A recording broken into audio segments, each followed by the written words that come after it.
As we close out the book of 1 Samuel, David and Saul both face a decisive battle. The account begins with David's battle, which has striking similarities to the first battle described in the scriptures, when Abram battles against the Babylonian kings to rescue his nephew Lot. Saul's battle also mirrors an earlier battle in the scriptures. In this case, it is the doomed battle where the high priest's sons, Hophni and Phineas, are killed and the ark of the Lord is captured. David's battle ends in victory, but Saul's battle ends in defeat. It seems that there is an insurmountable divide between the outcomes of these two battles, but David bridges that gap in his song of lament for the deaths of Saul and Jonathan. His song brought hope and comfort to a troubled nation. I'm Brenda Cathcart, and this is The Promise of Rest.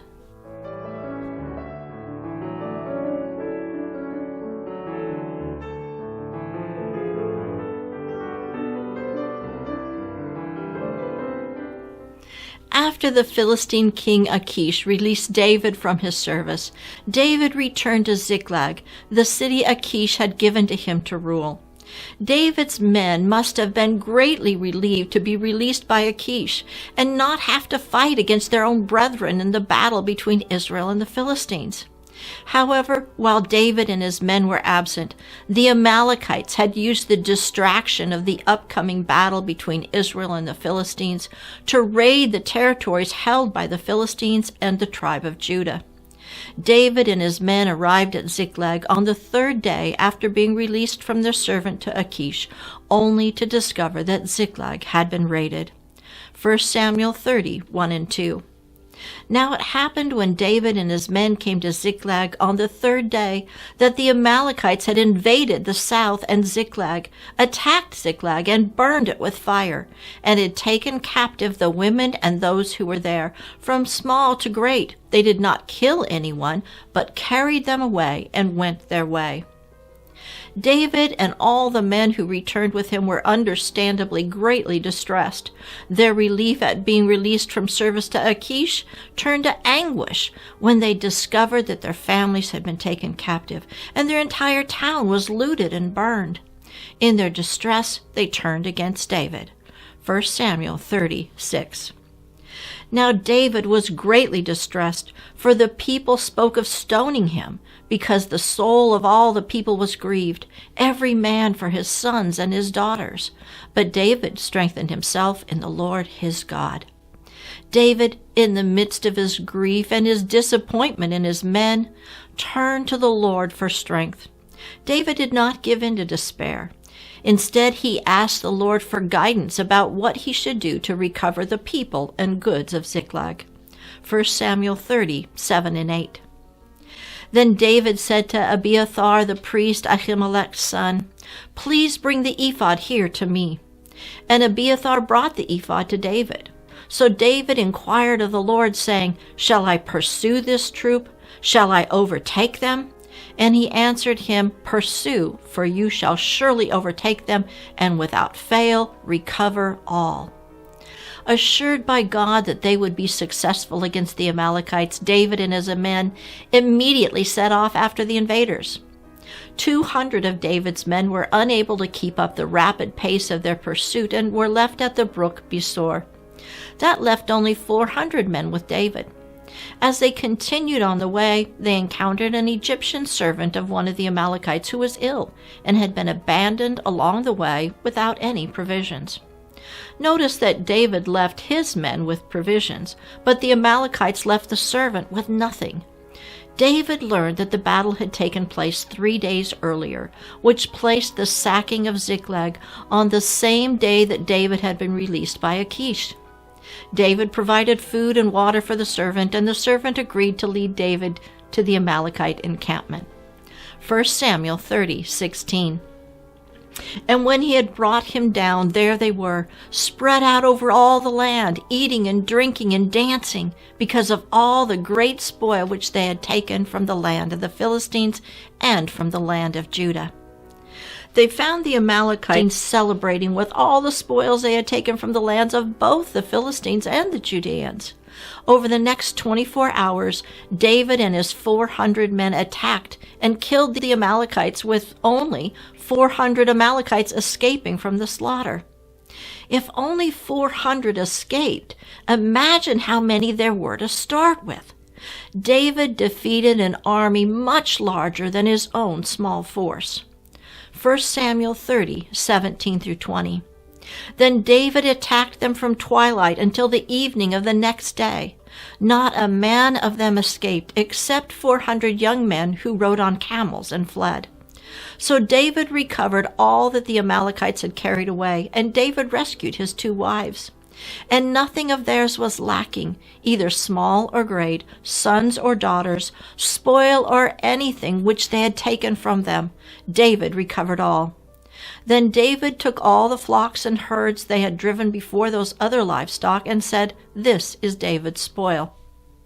David and his men recovered their families. Miraculously, none of them had been killed.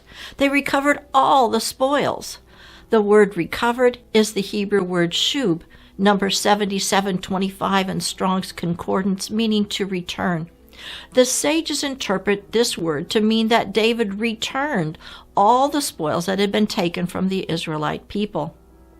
As verse 19 relates, David returned all the livestock that the Amalekites had looted from the Jews.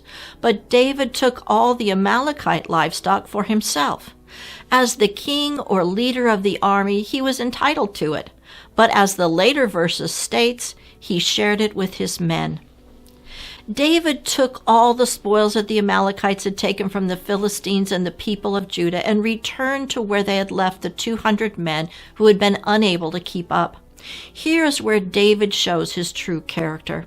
Some of the 400 men with him didn't want to share the spoils with those who were left behind. The Bible calls these men, men of Belial. 1 Samuel 30:22. Then answered all the wicked men and the men of Belial of those that went with David, and said, Because they went not with us, we will not give them aught of the spoil that we have recovered, save to every man his wife and his children, that they may lead them away and depart. We have encountered men described as sons of Belial in earlier episodes of this study. The name Belial, number 1100 in Strong's Concordance, means without profit, worthless, or wicked. The name comes from 2 Hebrew words, Beli, number 1097, meaning failure, and Ya'ah, number 3276, meaning to ascend. The men of Belial failed to ascend. That is, they have not, cannot, and do not ascend into God's presence. They are wicked and worthless. From the earliest mention of the men or sons of Belial in Deuteronomy 13:13, they are ones who seek to lead Israel astray. These are the type of men that Jude, the brother of Yeshua, warned against in his epistle. In this case, the men of Belial wanted to lead David astray from treating the 200 men justly and righteously. David didn't give in to their entreaties. He distributed the spoil equally and made it a rule in Israel. So, what are the similarities between this situation and Abram's rescue of Lot? Both the inhabitants of Sodom and Ziklag were taken captive, with the city looted and burned. In each case, one man escaped to bring word of what happened. Both Lot and David were successful against a much larger force to rescue the captives and bring back all their goods. Both Abraham and David refused the temptation to treat others unjustly. Abram refused to receive the goods of the people of Sodom as his reward, and David returned the goods taken from the people of Judah to their rightful owners. As a foreshadowing of Messiah, Paul tells us in Romans 8:38 and 39 that no force of any kind can remove us from the hand of Messiah. And when Yeshua returns, he will bring his reward with him. After describing David's victorious battle against the Amalekites, Scripture turns to Saul's battle against the Philistines. The Philistine army had gathered at Aphek, while the Israelites gathered in the Jezreel valley north of the hill of Moreh. The Philistines traveled north along the western edge of the mountains of Ephraim. They crossed into the Jezreel valley near the city of Megiddo. They attacked Israel near the city of Jezreel in the middle of the valley. The tide of the battle immediately went against Israel. The army of Israel retreated southeastward to Mount Gilboa. 1 Samuel 31, 1-3. Now the Philistines fought against Israel, and the men of Israel fled from before the Philistines and fell slain on Mount Gilboa. Then the Philistines followed hard after Saul and his sons, and the Philistines killed Jonathan, Abinadab, and Melchishua, Saul's sons. The battle became fierce against Saul. The archers hit him, and he was severely wounded by the archers. Saul saw the deaths of his sons, the routing of his army, and he knew that he would fall into Philistine hands. He commanded his armor-bearer to kill him before he could be taken captive, but when his armor-bearer refused to do so, Saul fell on his own sword. 1 Chronicles 10, 4-7.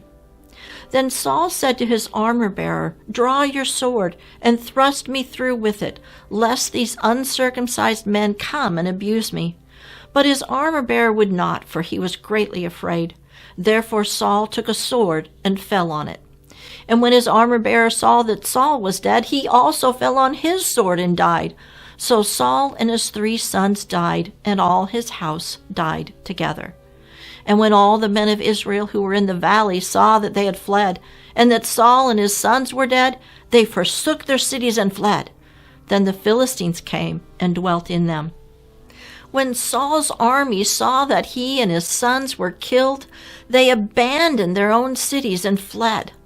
Like the house of Eli fell some 60 years earlier in fulfillment of the prophecy against his house, so too did the house of Saul fall in one day, according to the prophecy spoken to Saul right before the battle.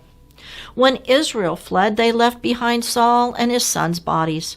The Philistines cut off their heads and displayed Saul's head in the temple of their god Dagon. 1 Chronicles 10, 8-10. So it happened the next day, when the Philistines came to strip the slain, that they found Saul and his sons fallen on Mount Gilboa. And they stripped him and took his head and his armor, and sent word throughout the land of the Philistines to proclaim the news in the temple of their idols and among the people. Then they put his armor in the temple of their gods, and fastened his head in the temple of Dagon. When Eli's sons were killed by the Philistines, the ark of God was captured and brought into the temple of Dagon. Now Saul's armor was given as spoils to Dagon, and his head hung in the temple. His body and those of his sons were hung on the gates of the city of Bet-shan.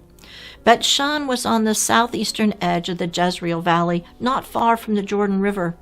The men of Jabesh-Gilead from the east side of the Jordan River crossed over the river and retrieved the bodies of Saul and his sons. 1 Samuel 31, 11-13.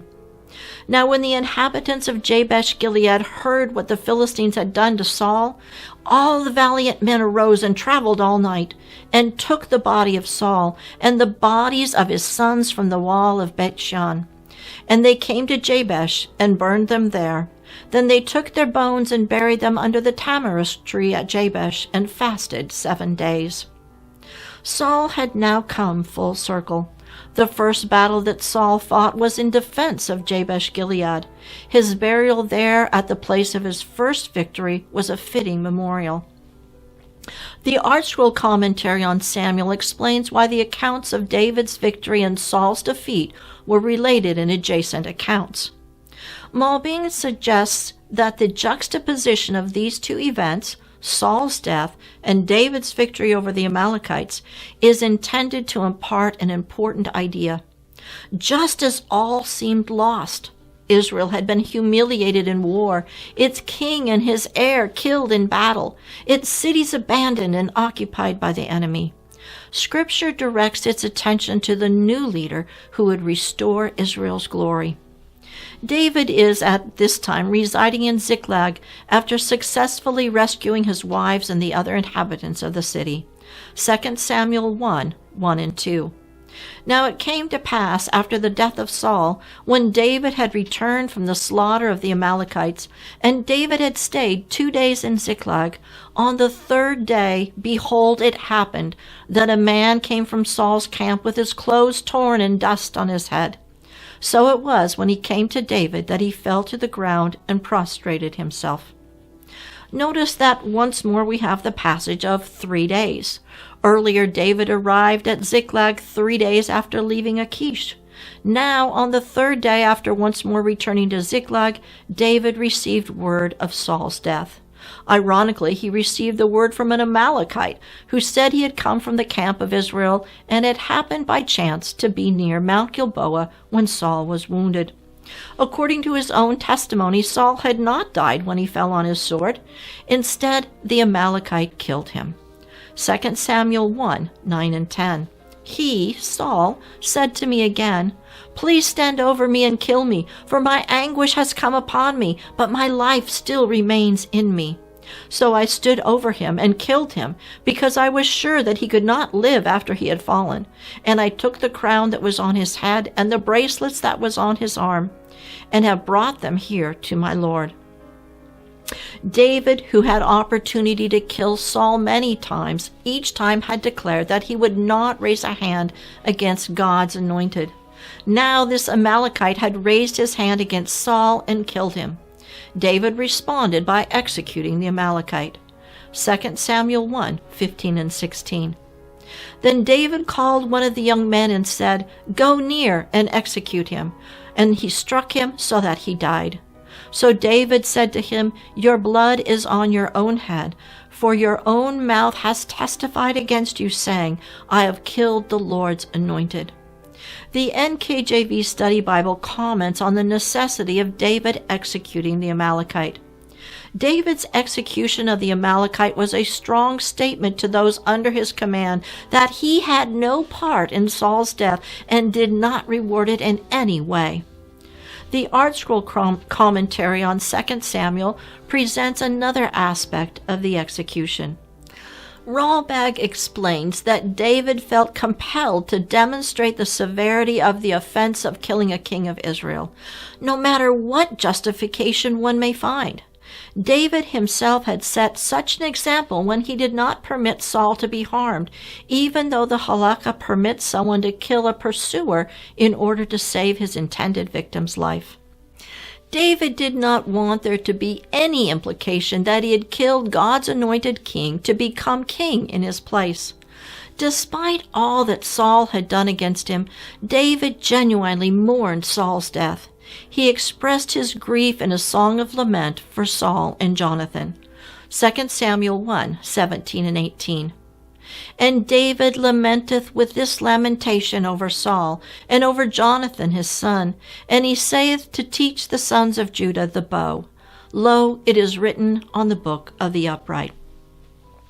David's lamentation begins in a strange way. He starts by declaring that the sons of Judah must be taught the bow. In some translations, it is called the Song of the Bow, although the word song is not actually in the Hebrew text. What is the bow, and why did David begin a lament about Saul of the tribe of Benjamin with a reference to the tribe of Judah? As with many passages without an easy translation, it probably has multiple layers of meaning.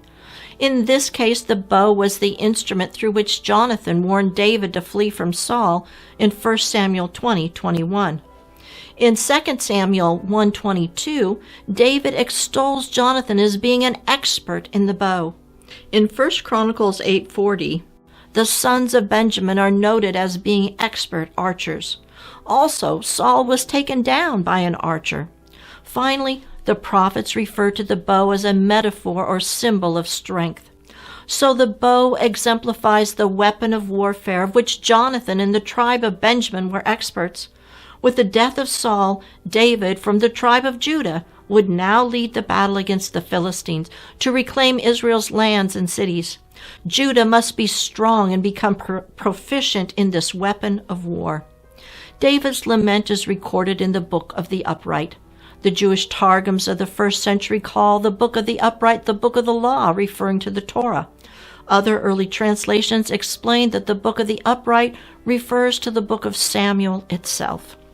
David opens his song with the declaration that the mighty have fallen. 2 Samuel 1:19 and 20. The beauty of Israel is slain on your high places. How the mighty have fallen. Tell it not in Gath. Proclaim it not in the streets of Ashkelon, lest the daughters of the Philistines rejoice, lest the daughters of the uncircumcised triumph. The word beauty is the Hebrew word zebi, number 6643, meaning prominence, splendor, or a gazelle. It is translated as glory in Isaiah 28:5 in reference to God as the crown of glory on the heads of his remnant. So David's statement can be understood literally to refer to the deaths of Saul and Jonathan, figuratively as the fall of the strong warriors of Israel, and metaphorically as the defeat of the glory of Israel. David continues by describing the fierce battle fought on Mount Gilboa by the united force of Saul and Jonathan.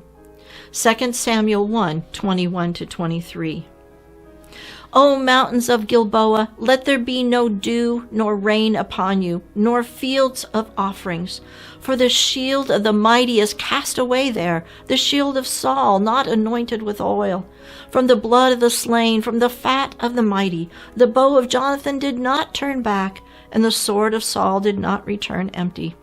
Saul and Jonathan were beloved and pleasant in their lives, and in their death they were not divided. They were swifter than eagles, they were stronger than lions. David commands all Israel to mourn the death of Saul and his kingdom, which had brought prosperity to all Israel. He concludes this portion of the song with the refrain that the mighty have fallen. The song then turns to focus on Jonathan and David's love for Jonathan. 2 Samuel 1:25-27.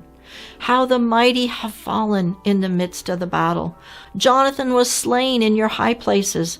I am distressed for you, my brother Jonathan. You have been very pleasant to me. Your love to me was wonderful, surpassing the love of women. How the mighty have fallen, and the weapons of war perished. Saul's kingship over Israel ended in Saul's death in battle and Israel's defeat by the Philistines. The Philistines expanded their territory, taking over many cities of Israel. Saul was unable to deliver Israel from the hand of the Philistines. The account now turns to David as God's anointed king who brings comfort and hope to a troubled nation. I'm Brenda Cathcart for Moed Ministries International. Shalom and be blessed.